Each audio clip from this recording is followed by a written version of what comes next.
누구든지 저한테 대전료 1억을 주면은 무제한 토론을 해주겠다. 부정선거 관련해서. 이게 다른 조건은 뭐냐면 만약에 황교안 총리 같이 거물급 인사가 저랑 토론을 하자 그러면은 저는 언제든지 응할 의사가 있고 뭐 1억도 아니고 10,000원에도 해드리겠다. 황교안 총리 혹시 이 얘기 전에 들으시면은 새벽 2시든 뭐 언제든 제가 맞출 테니까요. 방송사에 나와서 저랑 같이 토론하시면 어떻나. 민경훈은 너무 짜쳐요? 네, 그렇고요. 제 생각. 민경호 황교안 2대1로 하겠습니다. 제가. 네, 윤석열 통까지 3대1 해도 됩니다. 네, 이 수개까지 해가지고. 네. 그럼 윤황민. 예, 세 명이 다 친하도 됩니다, 제가. 그 현안이니까 오늘 이 시점에도 뭐 사실 뭐 공수처가 영장 받았다가 뭐 경찰한테 넘겼다가 뭐 어제 오늘 사이 뭐 5분마다 뉴스가 바뀌는데 가장 큰 핵심이 하나. 아직 체포가 안 됐어요. 네. 그리고 이제 영장 재청구 뭐 이런 말도 나오는데 그러니까 어제 자정부 그러니까 오늘 12시 00시 일단 1차 그 영장 집행 기간 끝났습니다. 저는 이거 어떻게 해결해야 됩니까? 저는 그러니까 우리가 그 냉정하게 봐야 될 거는 윤석열 대통령이 두 가지 절차가 진행되고 있습니다. 하나는 탄핵이고 하나는 형사적인 어떤 수사가 진행되고 있는데 형사적인 수사에서 지금 아무리 이걸 방어한다 하더라도 탄핵은 절차대로 갈 겁니다. 그러니까 저는 우선 보수층에 있는 그 윤석열 대통령 지지자들이 잘못 착각하고 있는 게 여기 한남동에 자기들이 틀어막고 이러고 있으면은 아무것도 진행 안 되는 줄 알아요. 근데 진행 다 됩니다. 박근혜 대통령 때도 탄핵 때 박 대통령이 뭐 출석도 잘 안 하고 이렇게 했지만은 됐거든요, 그냥. 그런데 결국엔 여기 이제 윤석열 대통령 같은 경우에는 대통령임에도 이런 긴급 체포가 가능하고 영장으로 체포 가능하고 또 구속 수사까지도 가능한 이런 내란의 혐의를 지금 적용받고 있어요. 그렇기 때문에 이거는 워낙 다급하니까 병행해서 하는 거지 사실 아무리 거기서 지키고 한다 하더라도 어차피 탄핵되고 잡혀가도 됩니다. 그거는. 그러니까 중요한 건 여기 탄핵 심판인데 이 탄핵 심판이 오히려 이제 신속하게 진행될 거라는 거에 위기의식을 느껴야지. 이분들 핀트 잘못 잡고 있다. 그 탄핵 심판 얘기 나왔으니까 지난번에 그러니까 지난번에 최근에 그 탄핵 이제 소추서에 보면 이제 내란죄 이거를 이제 오늘 아침에도 이제 시사 프로에서 여러 논쟁이 있었어요. 그러니까 아무튼 민주당이 내란죄를 뺀다. 이거 가지고 이제 절차적 정당성이 없으니까 재의결해야 된다는 말도 있고. 이거는 옛날에 그 과거의 뇌물죄 박근혜 사례 때 보면 형사소추와 탄핵은 별개이기 때문에 빼도 된다. 권성동도 그렇게 얘기했다. 당시 소추위원장. 어떻게 보십니까? 저는 실제로 민주당이 자꾸 이제 탄핵 소추할 때 좀 성급한 면은 있었기 때문에 저희도 내부에서 이제 범야권 얘기할 때는 몇 가지 지적을 했던 바가 있습니다. 이 백화점식으로 나열할 거 없고 어차피 그 윤석열 대통령이 한 행동이라는 것이 아주 비정상적이고 이걸 국민들이 봤기 때문에 간단한 청구항만으로 가면 된다 이렇게 얘기했었는데 그렇죠. 저는 뭐 내란죄 형사적인 법을 다투는 거는 솔직히 이건 오히려 시간이 굉장히 걸릴 거라 봅니다. 그렇기 때문에 근데 탄핵을 뭐 180일 내에 해야 되고 실제로는 한두 달 내에 해야 되는 상황 속에서 이걸 넣는 것이 오히려 저는 좀 문제가 있다 이렇게 보는 거고요. 윤석열 대통령이 솔직히 탄핵 사유가 뭐 내란죄 없어지면 없어진다고 얘기하는데요. 내란의 구체적인 행위 그러니까 위헌적인 계엄 거기다가 거기 더해서요. 굳이 안 넣어서 그런 건지 윤석열 대통령 임기는 했던 대부분의 것들이 위헌적 행동이에요. 정당의 전당대회에 개입해가지고 뭐 정무수석이 뭐 가만히 있으면 아무 일도 일어나지 않을 거다. 그것도 그때 사실 봐준 거지. 그때 넣었으면 다 탄핵 사유입니다. 그러니까 지금 그 탄핵 사유가 부족해가지고 지금 걱정할 일은 없으니까요. 너무 그렇게 행복해하지 않았으면 좋겠습니다. 알겠습니다. 이 부분은 그러니까 정리하자면 대동소이하게 말하는 게 민주당의 성급함과 실수는 맞지만 내란죄를 뺀다고 해서 현재 국민의힘이나 뭐 홍준표 시장 주장대로 재의결해야 될 사안은 아니다. 아니 진짜 만약 재의결해야 될 사안이라고 생각하면은 그러면 헌재에서 판단 내리겠죠. 그럼 빼지 말고 그냥 가자. 빼지 말고 그냥 가자. 빼지 말고 간다고 해서 무슨 문제겠습니까? 그러니까 그냥 저는 굉장히 지금 너무 큰 기대를 갖고 이거 바라보는 거 아니냐 그런 생각입니다. 이런 내란죄 빼면 재의결해야 되고 탄핵 소추 아니다. 뭐 이런 식으로 그러니까 윤석열 쪽에서는 아직 이제 뭐 대변인들 여러 명이에요. 대변인도 아닌데 자칭 대변인 호소인도 있고 뭐 내란죄 죄로 뭐 소추 사유가 80% 처리됐다. 그래서 각하해야 된다. 아예 이거를 사건을 다루면 안 된다. 헌재가 이렇게까지 주장을 해요. 곧 다음번 이제 신문에서 나올 걸요. 이런 식으로 주장하면은 헌법재판관 중에 또 한 명이 또 아닌데 이러고 끝날 거예요. 이제 그건 니들 생각이고 이렇게 하고 끝날 거예요. 그렇군요. 뭐 이 마당에 우리 국민의힘 의원들도 안타까운 게 있었어요. 안타깝기보다는 뭐 이 심리는 어떻게 보십니까? 그 어제 김기현, 나경원, 윤상현 등등 뭐 40명 정도 갔죠. 주로 영남 의원들 관저 앞에 가서 함께 이제 뭐 기자회견도 하고 이게 공수처 영장이 불법 집행되고 있다. 뭐 아무튼 있는 논리 없는 논리 다 나왔어요. 어쨌든 이분들 왜 이렇다고 보십니까? 아직까지 제대로 매를 안 맞아서 그렇죠. 매를 안 맞았다. 제가 항상 이렇게 비유하잖아요. 우리들의 일그러지는 용의 비유하는데요. 아직까지 엄석대 왕국에서 살 수 있다고 생각하는 것 같아요. 그런데 엄석대 왕국 무너졌습니다 이미.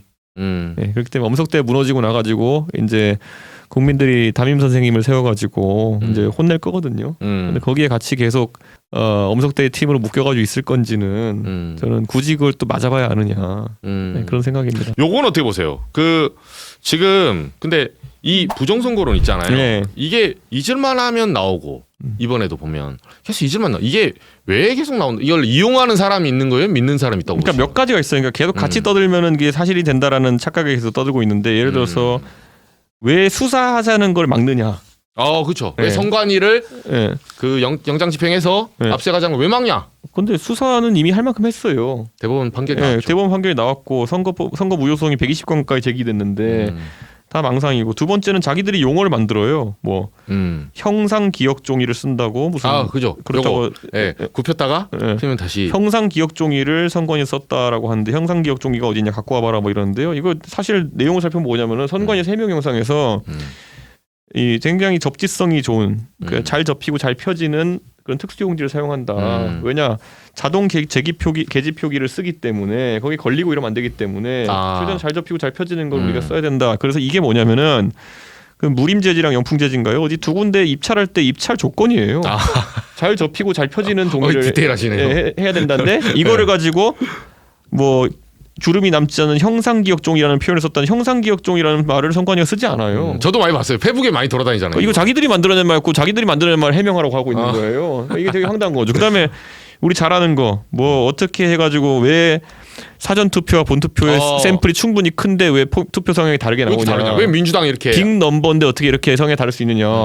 그건 당연한 게 니들이 가가지고 그때 유튜브에서 사전 투표하면 전부 다 문재인 바꿔치기 하니까 본 투표라고 선동했잖아요. 그러니까 이게 샘플이 같으려면은 선동이 없어야 되는 건데 그렇죠. 자기들이 가가지고 문재인 다 표 바꿔치기 하니까 사전 투표하지 마십시오 이런 다음에 사전 투표에 왜 보수표가 적게 나오냐 이런 거는 장난하는 것도 아니고 그리고 나중에 가보면은 뭐 이런 것도 있어요. 추미애 투표소에 가보면은 그 선거구에 선거 유권자 수보다 득표수가 많다. 맞아요. 저도 들었어요. 네.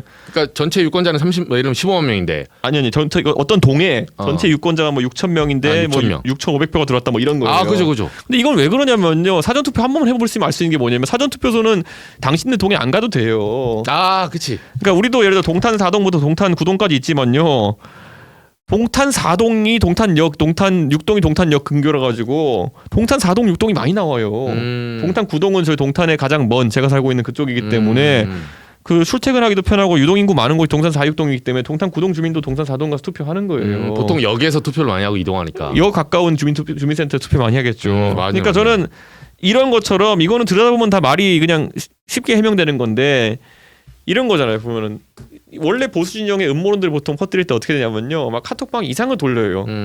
맨날 무슨 뭐 어디 뭐 미국에 있는 무슨 박사님이 하신 말씀입니다 이러면서 하는데 찾아보면 없고 가끔가다 이 사람 낚으려고 막 만화 캐릭터를 막 해가지고 뻘글 쓰는 사람도 있어요 보면서. 근데 이 부정선거론은 약간 자기의 믿음과 이 선별적인 발췌, 그러니까 믿고 싶은 사실들, 형상 기억 종이 이런 거. 지금 그 이런 거죠. 지금 제가 사실 공개적으로는 그 누구든지 저한테 대전료 1억을 주면은 제가 무제한 토론을 해주겠다. 그러니까 부정선거 관련해서. 이게 뭐 판돈도 아니고 대전료인 이유 뭐냐면요. 그냥 하자 그러면 5만 이상한 사람 다 나와요. 지난번에 그 방송 가서 토론했더니만은 뭐 고양이를 선관위 개표소에 투표소에 풀어놔야 된다. 왜냐면 CCTV가 조작되니까 고양이가 같이 돌아다니는 걸 해놔야지 CCTV가 조작 안 된다. 뭐 이런 얘기도 하거든요. 그러니까 그걸 보고 기겁해가지고 이상한 소리 하는 사람이 너무 많아가지고 그때부터 대전료 안 받으면 안 나간다. 그렇죠. 약간의 허들이 있어야 돼요. 그러니까 이미 사전 투표하면 CCTV가 설치돼 있거든요. 근데 그거를 이제 이 사람들이 스피드 같은 영화를 너무 많이 본 거예요. 스피드 영화 보면은 그 버스 안에서 이제 인질극 그렇죠. 하는 것 때문에 폭탄 터뜨릴까봐 CCTV를 중계하는 거를 막으려고 뭐 이렇게 반복 영상 틀어놓고 이렇게 하는 게 있거든요. 맞아요. 근데 그런 걸 보고 이제 선관위도 우리를 속이기 위해 가지고 반복되는 영상을 틀어놨을 수 있으니 고양이가 걸어다니게 하자. 그러면 반복을 못 하니까. 이게 제정신이냐고요. 근데 이걸 토론하느니 저 같으면 그냥 대전료를 제대로 받고 하자 이렇게 하는 건데 그래서 제가 요게 다른 조건은 뭐냐면 만약에 황교안 총리 같이 좀 그래도 거물급 인사가 저랑 토론을 하자 그러면은 저는 언제든지 응할 의사가 있고 뭐 1억도 아니고 그냥 저건 뭐 10,000원에 해드리겠다. 그런데 그래서 제가 이 얘기를 이제 이 여러 방송사에다 했더니만은 몇 군데 방송사에서 황교안 총리 쪽으로 접촉을 한 걸로 알고 있어요. 그래요? 저도 한번 물어볼게요. 네, 근데 다 거부당한 걸로 알고 있는데. 황 대표가. 그래서 제가 어제는 지상파 방송국 어디 가가지고 진짜 뭐 지상파 방송국의 이익을 침해하면 안 되기 때문에 새벽 2시에 편성해 주시면 제가 황교안 총리랑 뭐 10시간이고 뭐 다 하겠습니다. 새벽 2시에 제발 편성해 주십시오 이러고 있었거든요. 네. 황교안 총리 혹시 이 얘기 전에 들으시면은 새벽 2시든 뭐 언제든 제가 맞출 테니까요. 방송사에 나와서 저랑 같이 토론하시면 어떻나. 뭐 꼭 라이브 아니어도 되잖아요. 녹화해도 돼요? 네, 그렇죠. 라이브로. 네. 제가 한번 메이드 해볼게요. 그러니까요. 저는 근데 안 나오실 이유가 없어 보이거든요. 왜냐하면 이 부정선거를 옹호하는 뭐 중국에 돈 받았다고 한 이준석을 박살내고 황교안 총리님이 다시 뜰 수 있는 기회입니다. 그러니까 체급은 사실 지금 와서 황 전 대표가 체급을 올릴 수 있어요. 그러니까요. 저는 이 대표 절호의 기회입니다. 지금 이 상황에서 이용해서 부정선거로 온 나라가 들끓고 있는데 부정선거계에 거두로 나서가지고 대선까지 한 방에 가실 수 있는 기회니까요. 혹시 민경욱 전 의원은 좀 받아줄 의향 있으세요? 민경욱은 너무 짜쳐요? 그렇고요. 제 생각에 황교안 총리 좀 돼야지. 둘이 같이 나오시면 참 좋습니다. 맞아. 민경욱 황교안 2대1로 하겠습니다. 제가. 좋습니다. 황민 vs 이준석. 제가 가시죠. 제가 황민 한번 추진해 보겠습니다. 윤석열 통까지 3대1 해도 됩니다. 이 수개까지 해가지고. 그럼 윤황민. 세 명이 다 같이 나도 됩니다. 제가. 요건 어떻게 보십니까? 그러니까 어쨌든 이 혼란이 다 가라앉으면 지금 지속되고 있지만 다 가라앉고 나고 언젠가는 이제 탄핵은 될 거고 말씀드리고 시간은 갈 겁니다. 박근혜 사례만 봐도 전 대통령 탄핵의 시계는 멈추지 않고 이제 조기 대선이 열리는데 벌써 이제 홍준표 시장은 몸을 풀었어요. 그리고 이 의원님도 이제 그런 시그널을 몇 개 매체에서 이제 인터뷰하면서 그러면 이제 사실 민주당이 어느 정도 각이 정해져 있고 이재명 체제로 돼 있으니까 원톱으로 보수 진영의 이제 이 다자구도 이걸 예상하셨는데 단일화나 이렇게 되지 않고 다자구도로 갈 수 있다 이렇게 보시는 이유는 뭔가요? 저는 어차피 지난 탄핵 대선 때도 사실 오자구도였거든요. 그렇죠. 그 홍준표, 문재인, 그다음에 안철수 요 세 분이 이제 있었고 그다음에 심상정, 유승민이었는데 그렇죠. 그때도 오자가 나왔었고 지금도 최소 3자. 뭐 제가 나간다고 했으니까 개혁신당 어차피 그 지난 국회의원 선거에서 비례 3%에서 나왔기 때문에 그 대선 TV 토론 자격이 무조건 주어지거든요. 그렇기 때문에 저희는 편하게 이제 선거 임하니까 무조건 TV 토론장에 세 번째 후보는 있을 것이고 거기엔 조국 혁신당이 참여를 결심하면 네 번째 후보까지 TV 토론 출전권을 보장받는 상태니까요. 저는 가능하다 봅니다.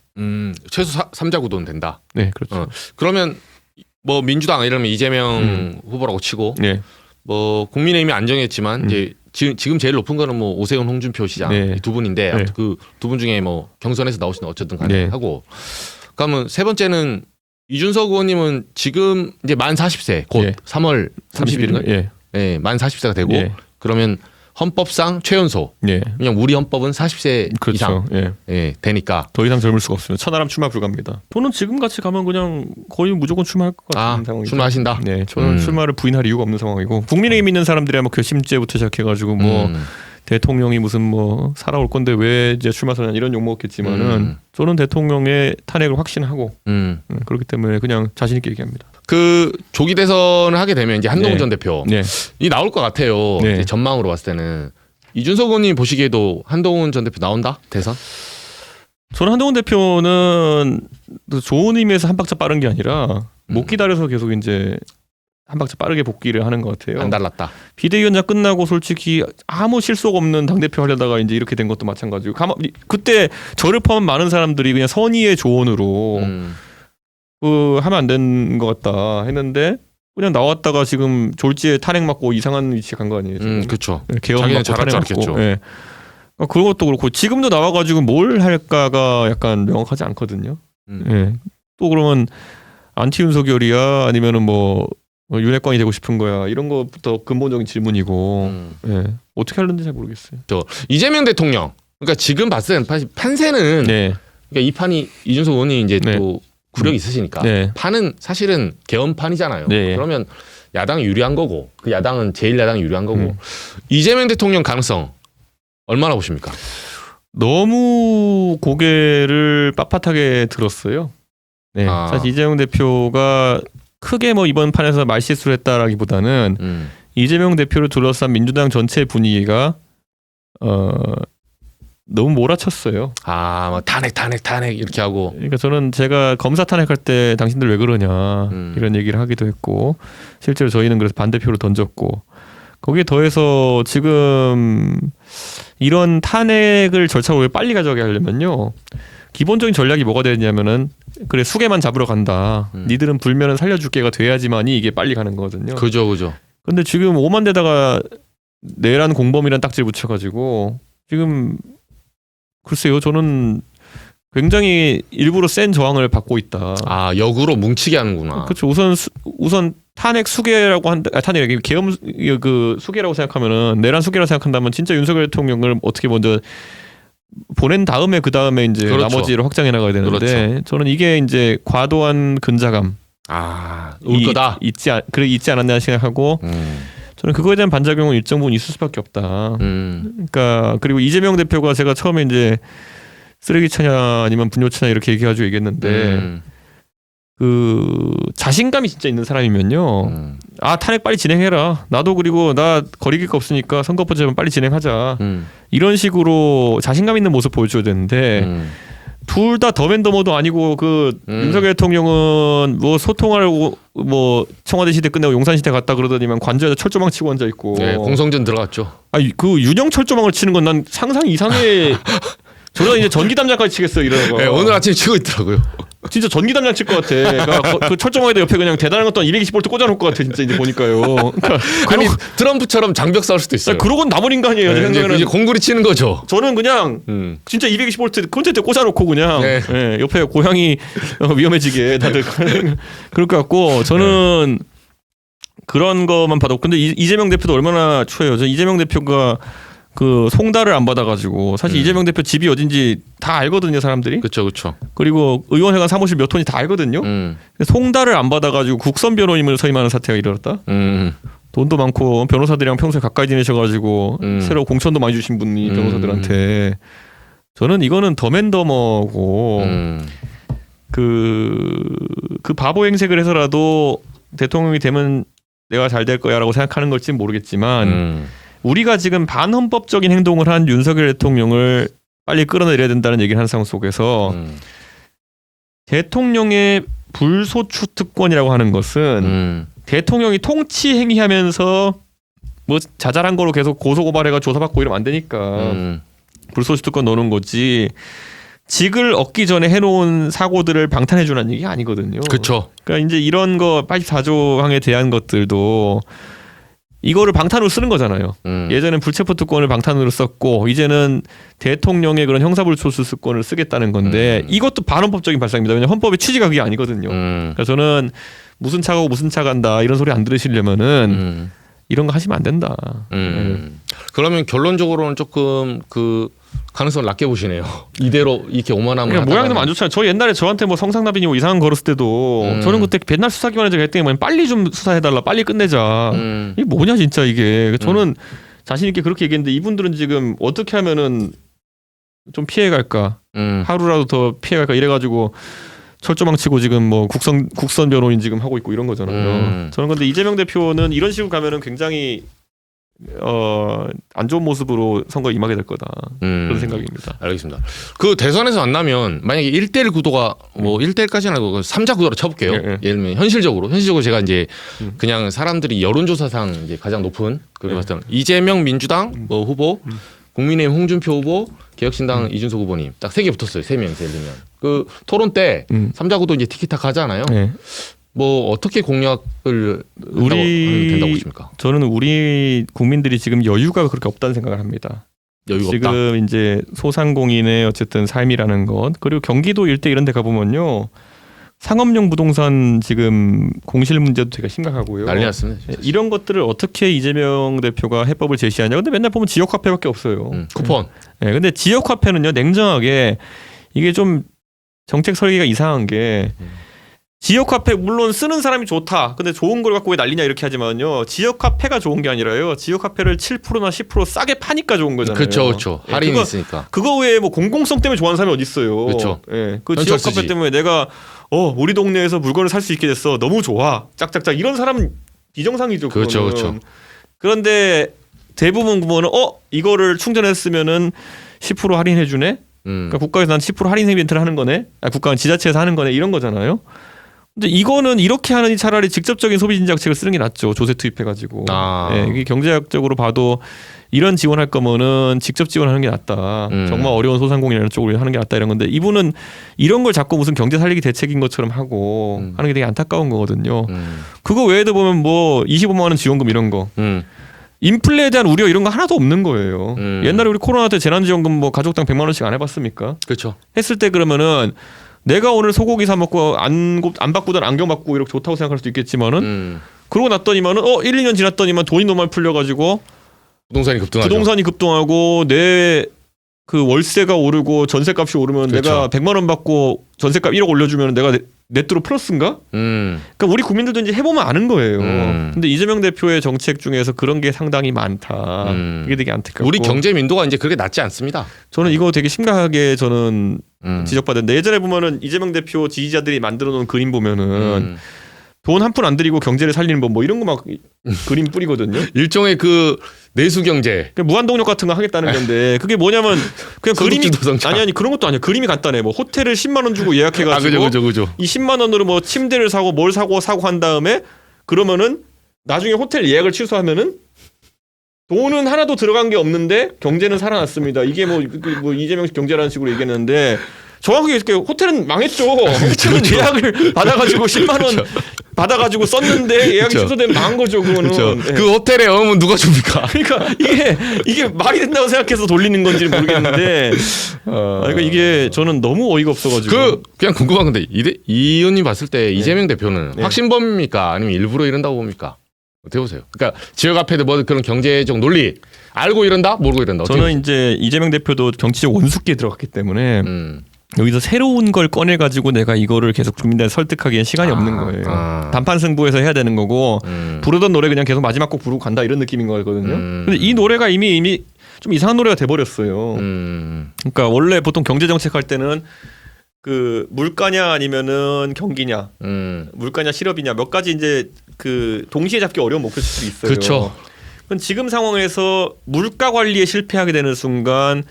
대한민국에서 사람들이 경험하게 될 거는 월급은 오르지 않고 나의 그러니까 실질적 소득은 줄어드는 그런 느낌의 일들이 계속 진행이 될 거거든요. 그렇죠. 그거 어떻게 감당하려고 그러는지 잘 모르겠어요.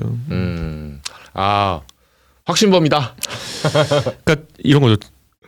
5년만 버티면 된다 이런 생각으로 정치할 것 같다. 나 때만 지나가면 된다. 저는 지금 앞으로 2, 30년 정치 더 해야 될지도 모르기 때문에요. 저는 2, 30년 뒤에 비난받을 일을 하면 안 돼요. 이 40대 대통령이 미국에서는 그렇게 막 진기한 그런 풍경이 아니거든요. 그렇죠. 근데 우리나라 동양으로만 오면 노마 지지 자기들 필요할 때 갖다 쓰면서 이제 좀 젊은 사람들 후려칠 때 이거는 이런 선입견은 어떻게 좀 극복해야 된다 보세요?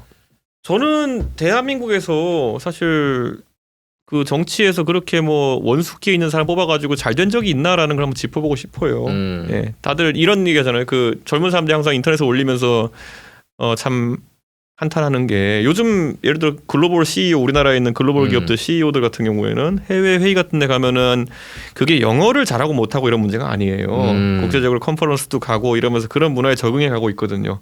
근데 우리나라 대통령은 어떻게 된 게 뽑아놓기만 하면은 국내에서는 방구석 여포처럼 맨날 누구 수사한다 그러면 설치고 해외에 가가지고 해외 정상들이랑 세워놓으면은 가가지고 이렇게 통나무처럼 서가지고 이렇게 해가지고 딴 정상들은 뭐 일본 정상들 뭐 영어를 잘하든 못하든 가가지고 팔 잡고 아이고 우리나라 뭐 이거 하나라도 더 팔아보려고 그러고 하나라도 더 대화해보려고 그러고 하는데 다 멀뚱멀뚱히 앉아가지고 뭐 문재인 대통령이든 윤석열 대통령이든 한마디도 못하고 이렇게 통나무처럼 이렇게 서 있고 급기야는 윤석열 대통령은 거기서 또 허세 부린다고 박신 장관이랑 또 얘기하면서 나오면서 뭐 바이든이 뭐 어쩌고 하다가 또 논란까지 만들고 이게 그냥 그런 거예요. 그러니까 그 세대의 문화와 지금 이제 이 세대의 문화가 다른 건데 대한민국의 중위 나이가 이제 가운데 나이가 한 40대 정도 될 텐데 가운데 나이에 정도의 사람들이 생각하는 그 시대상에 맞춰가는 것도 방법이지. 지금 뭐 옛날에 구수해가지고 20년 동안 검사하던 사람이 해외에 가서 그런 글로벌 문화 속에서 뭐 이렇게 컨퍼런스 가고 이런 게 많지 않다 보니까 이해는 가지만은 국가적으로는 참 볼 때마다 안타까운 엄청난 거죠. 손해죠. 네. 네. 옛날에 그러니까 우리는 나름대로 우리의 훌륭한 지도자를 뽑은 거죠. 예를 들어 예전에 노무현 대통령께서도 당연히 그 매력과 이런 것 때문에 뽑았지만은 그렇죠. 국제적으로 노무현 대통령께서 아주 감각이 좋거나 활동을 많이 하셨던 분은 아니고 그러다 보니까 뭐 그런 데 있어가지고 나중에 한계점이 나오기도 하고. 그렇죠, 그렇죠. 그래서 저는 이런 거는 우리나라 앞으로 통상 분쟁도 많을 거고 그다음에 뭐 국가 간에 뭐 이해가 첨예하게 대립하는 사람도 많을 텐데 이런 거 좀 잘 다룰 수 있는 사람들이 정치에 많이 등장했으면 좋겠어요. 근데 제가 냉정하게 말하면요, 국민의힘 대표할 때 그 의원들이랑 미국 출장 갈 일이 있었는데요. 네. 미국에 가서 좀 이런 거 알고 하는 사람이 누가 있을까 했는데 딱 2명 나오더라고요. 전체 의원 중에. 네. 그러니까 배경 지식이 부족한 거예요? 기본적으로 그 글로벌 환경을 통할 만한 의원님들. 뭐 박진 의원도 있지만 박진 의원 좀 의외로 하고. 그런데 두 분이 누구였냐면은 조태용 의원님이랑 그럼 외교관 출신이니까. 태용호 의원. 둘 다 하나는 한 명은 남한 외교관, 한 명은 북한 외교관. 제가 그래서 그 미국 국무부에 가가지고 이제 셋이 딱 앉아가지고 국무부 그 차관보 나왔는데 딱 제가 농담했잖아요. 아마 네. 내가 대한민국 최초로 한쪽에는 북한 외교관, 한쪽에는 남한 외교관을 달고 온 첫 번째 사람일 거다. 그리고 우리 셋 다 영어한다. 그때 웃으면서 이제 그런 거 같다 이렇게 하면서 했는데 그때 이제 뭐냐면은 통역도 없이 저희가 셋이 찰발하게 얘기하니까 30분 만났는데 굉장히 밀도 있게 만났다고 나중에 미국 그 국무부 쪽에서 되게 좋아했어요. 그렇죠. 쉽지 않죠. 그러니까 의례적인 만남이 아니라 30분 정도인데 굉장히 주고받으면서 이게 원래 통역은 곱하기 4가 되거든요. 내가 하는 말 통역, 들은 그렇죠. 말 통역 거기까지 끼면 그러니까 그렇죠. 그거 없이 되게 인터뷰 80분 해봤자 20분짜리예요. 그러니까요. 그리고 정확히 단어가 전달되지 않는 경우도 있고. 맞아요. 그러니까 저는 그게 제가 영어를 한다 만다 중국어를 한다 만다 이런 문제가 아니라 그런 거 하나가 대한민국의 이제 경쟁력이 되는 시점이 올 것이다. 그 정상회담 다자간 정상회담 있는 데서 한 사람 붙잡고 예를 들어 프랑스 대통령 붙잡고 어디 가가 잠깐 대화 30초 하는 거 그런 게 대한민국의 몇 천억 몇 조의 가치가 돼서 올 수 있는 거고요. 그렇죠. 그럼 그런 게 이제 바뀌어야 된다 이렇게 생각합니다. 알겠습니다. 그 대외적으로는 제가 이제 마지막으로 선에서 뚜껑을 하나 닫아야 되는데 대외적으로는 그런 어떤 글로벌 외교의 영향, 대내적으로는 소상공인과 청년들. 그거 외에도 과학기술 이런 것들은요. 이제 이거 다룰 줄 아는 사람이 다루지 않으면은 그렇죠. 저는 대한민국이 이제 한두 달만 있으면은 AI나 이런 문제 이렇게 탄핵 정부에 뒤처지게 되면요. 격차가 꽤 날 수밖에 없는 상황이 올 것이다. 그리고 금융 문제 같은 경우도요. 제발 좀 민주당의 그런 금투세 접근 논리 이런 것처럼 1대 99 논리 이런 거 들어들지 말고 밸류업이라는 얘기 우리 하잖아요. 이런 것도 구체적으로 어떻게 시행해야 되는지. 그렇죠. 네. 그리고 이런 주주가치 재고나 이런 것들에 대해 가지고 결국 그 젊은 세대가 자산을 어떻게 형성할 수 있는지에 대한 구체적인 비전이 보여야 되는 거거든요. 지금 소득은 올라오고 있지만은 결국 집을 살 수 있느냐 우리가 언제 맞아요. 이걸 투자해가지고 나 월급 100만 원 오를 때 집은 1억씩 오르니까 그러니까 이런 거를 우리가 어떻게 그렇죠. 대처할 거냐에 대해서 그걸 고민하는 사람들이 정치를 해야 된다는 생각합니다. 그게 본인이다. 저는 공부 많이 합니다. 알겠습니다.